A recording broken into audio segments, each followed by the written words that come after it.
So we've heard a lot of stories about Chinese spies coming to the United States and taking action against Chinese citizens who are now living in the United States. Mm-hmm. Has anything happened to you? I mean, you're running for office. You're gaining a lot of influence. You believe in freedom. You're speaking out against the CCP quite a bit. Is this something you've noticed? Well, my last time, honestly, went to see my family and friends in China was 2015. I bought air ticket to go back 2019, but by then I was already big on social media and going to schools, educate people about horrors of communism, and somehow they found my English page. And they start to come to my social media, threaten me, and said, you better not ever come back to China. So 2019, I wasn't running for anything. I was just an educator, inspirational speaker. So I told my husband, he said, you better not go back by yourself because I have to work and we were getting ready to move to New Hampshire. If you disappear, they let you in, they don't let you come back. What I'm going to do? So I wasn't anybody. So I was just like small cabbage, not famous. And I said, okay, I'll cancel my trip. So, and now I'm running as a Republican candidate and still be consistent, speak out against CCP. When I was giving speech in Utah near Salt Lake City, one Chinese man showed up in his 30s and paid $75, taped my whole talk, then tell people at the table, you are all being brainwashed by her. Our leaders in China are not elected. They are like our fathers. So that table people told me later, Lily, did he come to say hi? I said, no, I never met him. I don't know who he is. And I tell my Chinese friends, of course, he's spy. Don't put your location now on social media so they can show up and troll you. And the worst comes, they can attack you. So now I said, okay, like I didn't tell people I'm coming here tonight, until afterwards, it's, I feel like I have friends worry about my safety. They say, don't run for Congress, do something else. I say, well, if I want my message to be heard by people in this country and the free world, even people who are voiceless inside China, I'm the best person to tell the truth and speak truth to the power. Just keep that in mind. They've been targeting me and trying to discredit my campaign and call me a China spy. Wow. And so I was telling Tim, like, just believe me, I will never disappear, okay? And I will never kill myself. I don't have any mental health issues. Yeah. Can we also get your reaction to the church shooting that happened in California from this apparently guy who I'm reading from the Taipei Times right now that says the suspect was tied to a pro-Chinese group, and there was this heroic Taiwanese man. He was this doctor who rushed the shooter. This has gotten a lot less coverage than other mass shootings that have occurred. So could you? It's the Chinese against Chinese, right? Well, it's Taiwanese. But they speak Mandarin and too. Asians aren't a monolith. Yeah, right. So they don't report it. What happens is that I'm saying that they have infiltrated into this country since Confucius Institute started like 18 years ago. Mm-hmm. The last one just closed on campus of University of New Hampshire, like end of last year. And they were allowed infiltrate into our schools and colleges to indoctrinate our children, make China look glorious. And also the Chinese newspapers can distribute to our Congress people in the Capitol Hill long ago called the People's Daily. They pay money to put that newspaper insert into our newspaper here in the United States, give to our Congress people. Mm-hmm. And you're talking about infiltration. I have a Chinese human rights activist. He almost got killed in California. Wow. Recently, 5 Chinese spies were indicted by DOJ. 3 were arrested. And one of them is American, not even Chinese. So don't assume they're just like look like me. They don't. They are everywhere. A few years ago, I read an article. There were over 30,000 CCP spies, all shapes and all colors, all people. And there is something to say, too, about the amount of Chinese immigrant students that come here just for a few years and end up going back and forth for a bit. I know COVID did put a little bit of a dent in that, but this is only the spies that we know about. If we can only imagine how many of these that we don't. So. Well, some of them, there are 2 kinds of students. One come by themselves on their family money, their own money. Another kind is sent by the government and together even paid by the government. And they have duty to go back and to bring all their knowledge. So think about all the potential economic espionage, working in our laboratories and steal the secrets from the high-tech companies and take back to China. And I think the national security people are aware of this, but it's still confusing to me who let those people come in here into our schools, into like Harvard, for example, took a lot of money. Also from China, they did not even report to the Department of Education. You're supposed to report if you take foreign money. And I think Xi's daughter actually went to Harvard, if I'm not mistaken. Can somebody fact check me on that? Well connected, right? It's interesting how she didn't choose to go to any, Shanghai University. She chose Harvard University. And they even recruit talent. There's called a talent recruiting program in the world by Xi. And they remember our athletes competed for China team during the Winter Olympics. Right. Yeah. And she might even maybe choose dual citizenship, even though China do not allow dual citizenship. Well, I don't know if they're going to make exception for her or not. Well, and her mom is from China. I thought, didn't she resign? She renounced U.S. citizenship to compete for China or something like that? Yes, one Gu, I think. And then she screwed up really bad and cried. Was that her or was that somebody else? It was two different girls. Oh, okay. One recruited by Chinese to compete for China, and she got so much shame. She was crying because she made a mistake. She did not win any medals. Another one won the medal, looked like a star, and get paid probably $30 million endorsement money. And mom is from China who wanted her compete for Chinese team.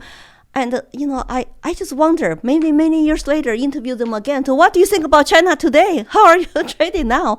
I will not blame her if she goes by China. They're living there for a few years, especially during this lockdown. Maybe she'll change her mind already. Yeah. I think it's important to mention, too, that athletes and famous people in China don't have any freedom of speech. And if they do speak out in the government in any capacity, people will come for them. So one famous case that's kind of been memory hold is the case of Peng Shuai. She's one of the most famous tennis stars. It's a household name there in China. She came out with accusations against one of the party leaders of sexual movement, yes, in the Chinese version of the Me Too movement. Right. And she has been put on lockdown, essentially. And you'll see, because there's been a couple of times where they put her on camera in the most ridiculous scenarios. I don't know. China has not learned how to, prop their videos very well. They do their fake videos very well. But you could tell she's timid. Everything's planted and staged. And Jack Ma is also this very famous guy. He was billionaire. He was outspoken for a little bit as China looked like it was liberalizing a little bit. But then we haven't heard from Jack Ma in years. And this was one of the most famous guys there. And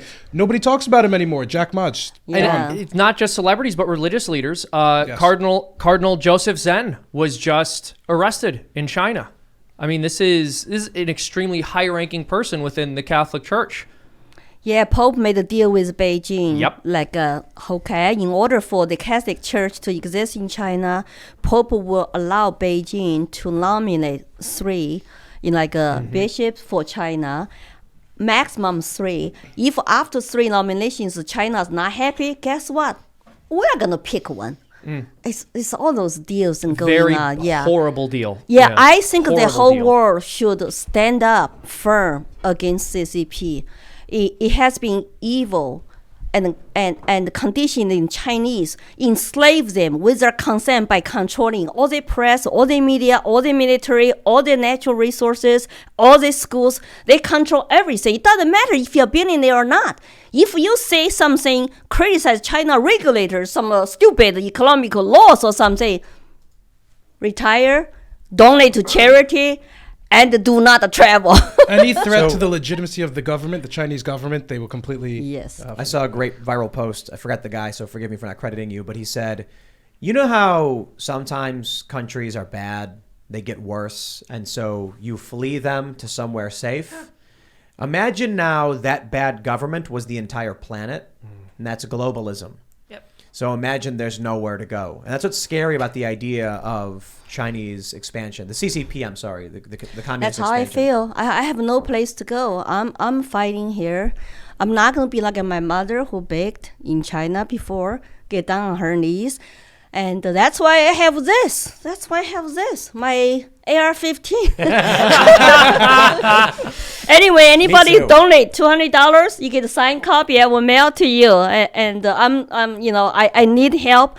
I have no place to go, Tim. I don't know where I can go, and I even don't know when I can go back to China to see my family and friends. and I don't talk to them about the politics. Some of them are still brainwashed to cheer for the regime. How sad is that?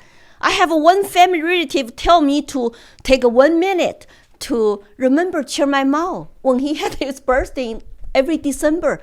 Your great leader's gone. Let's take 1 minute silence to remember him.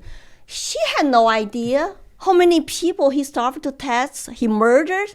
They still don't know because that's how they enslave people, by control all their press, all their media, and all their propaganda. So people still saying kumbaya. I have friends who are locked down for 2 months in China, in Shanghai, and they still tell me, don't tell Americans. Well, fine. Don't say anything bad. We've seen the videos over the past several years of people screaming at night. When they go out on their balcony, you hear everyone screaming. They're locked in their homes. There's a photo, a guy took his refrigerator, opened it, and pushed it on his balcony because he's got no food. And they're going to act like everything's okay, like the government is. And not only that, our media is also going to act like everything is okay. Yep. It's not just them, it's us. Well, maybe it's communist infiltration. Yep. Well, look at what happened in Australia, what happened in Germany today, and what happened to Canada. The truckers' freedom. They have to do this vaccine passport to travel, to ship goods. What's going to happen now that those people who lose their jobs, lose their careers, and if you dare not to, comply, we freeze your bank account. I think this zero COVID policy in China also speaks to the fragility and insecurity of the communist Chinese government right now. They know that even if there is a small outbreak, they do not have the hospital capacity right now to deal with any sort of outbreak there, and that will threaten the legitimacy of the CCP that has been dwindling. Moreover, they have a Sinovac right now. Their vaccine is trash compared to our vaccine, so 1+1 for our pharmaceutical socialist company. medicine. China has a socialist medicine. I had a friend entrepreneur wanted to get into hospital reform, have a half private, half even government hospital. They destroyed everything he owned. He totally failed on that project, almost just become totally poor again. It's horrible. They control certain industries. Healthcare is one of them. They do not want you to use the free market a little bit to build more hospitals, more clinics, let doctors privately practice. No, it's totally regulated. So when you have such a big aging population, right? People are getting old. And the one-child policy, sometimes you cannot even take care of you, both very old parents, and you rely on healthcare, but then you don't have a hospital capacity. And now nurses, doctors are going out doing massive testing, and by the time you want to go to the hospital, they're going to make you wait 4 hours until your test is negative to admit you by the time you're dead. I saw this woman deliver a baby without even anything under her butt. A baby came out on the road because she was waiting for the test to come back. That's 4 hours wait. I think he has gone total mad. I'm really worried about my family and friends, and also worried about the world economy, the food supply, our supply chains. China port, like Shanghai, is 13% about the export, goods coming out from Shanghai. It stopped for 2 months. That's why people cannot get their supplies. We need to relook at China in the market, relook at our supply chains. We need to be smart to compete very, competitively in the global economy. Otherwise, we'll rely on those totalitarian regimes. Like you rely on Putin for oil, Venezuela for oil instead of drill in your own country, and buy high prices now, like the Biden administration is doing. Don't you think it's kind of crazy? It just don't make sense at all, but they're doing it. At the same time, they're sending $40 billion printed money to Ukraine. How about Americans who have to pay high prices of gas and diesel? In New Hampshire, diesel is like $6.30 per gallon. And it's interesting, our money, or our government has been spending billions of dollars on Ukraine. The Chinese government has been spending insane amounts of money buying corn futures in the United States, betting on the price of food here to go up. So that, who is going to really care about regular Americans live in this country and face all those challenges? And I know it's both Republican Democrats voted for this. It's kind of sad for me to see. I think if I do get elected, I probably will join some liberty Republicans and to make some sense. And so we need the people coming in to vote for the primary, vote for liberty, populist, grassroots candidates who really will speak for the common people of this country. And then instead of, I don't know who they're speaking to, what they're benefiting. Are they benefiting their cronies themselves or industrial complex or what? Lily, can I follow? Thanks for checking out this segment from the Timcast IRL podcast. But if you want to check out the full show live, tune in Monday through Friday at 8 p.m. And if you want more special access content, head over to timcast.com and become a member.